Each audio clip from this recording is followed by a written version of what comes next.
এবং তাদের বিচার কামনা করছি। এ বলে আমার বক্তব্য শেষ করছি। আসসালামু আলাইকুম রহমতুল্লাহ। সাক্ষাৎকার দিচ্ছেন সেই সুদূর নরসিংদী থেকে আগত আমাদের বড় ভাই মাওলানা ইমরান হোসেন দামাত বরকাতুহু। আসসালামু আলাইকুম রহমতুল্লাহ। যে যেখানে দেখছেন সকলকে জানাই আন্তরিক ধন্যবাদ এবং মোবারকবাদ।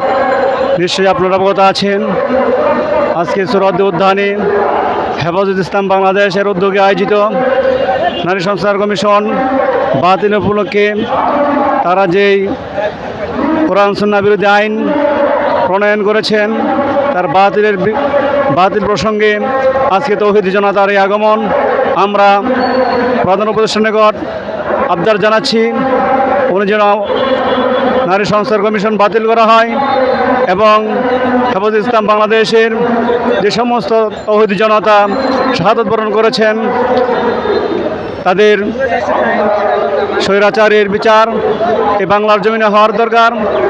বিশেষ করে 2013 সাল 5ই মে শাপলা চত্বরের যে ঐতিহাসিক হেফাজতে ইসলাম বাংলাদেশের সৈনিকরা শাহাদাত বরণ করেছেন, তাদের যারা নির্বিচারে হত্যা করেছেন তাদের আইনের আওতায় এনে দৃষ্টান্তমূলক শাস্তির ব্যবস্থা করা হোক, এই আশা ব্যক্ত করি। আসসালামু আলাইকুম রহমতুল্লাহ।